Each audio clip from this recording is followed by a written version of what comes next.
अस्सलाम वालेकुम दोस्तों। एक गांव के चौधरी के बेटे की शादी थी। चौधरी साहब ने एक अनोखा फैसला किया कि पूरे गांव को उस शादी की खुशी में शामिल किया जाए। इसके लिए उन्होंने ऐलान करवा दिया कि बेटे की शादी की खुशी में पिंड के हर घर को एक जानवर तोहफे में दिया जाएगा। मजीद ये कि जिस घर में मर्द का राज होगा वहाँ एक घोड़ा दिया जाएगा और जिस घर में औरत का राज होगा वहाँ एक मुर्गी दी जाएगी। चौधरी साहब ने अपने कार खास गामे को जानवरों की तरसील का काम सौंप दिया। पहली घर में गामा दोनों मियाँ बीवी को सामने बिठाकर पूछता है कि घर के फैसले कौन करता है। मर्द बोला, मैं।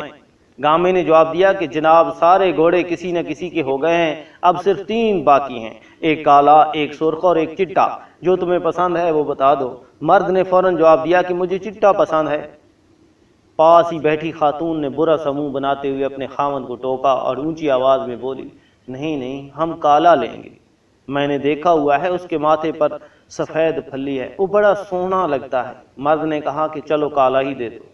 गामा आराम से उठा, थैले से एक मुर्गी निकाली, औरत को पकड़ाई और अगले घर को चल दिया। गामा बताता है कि पूरे गांव में मुर्गियां ही तकसीम की गईं।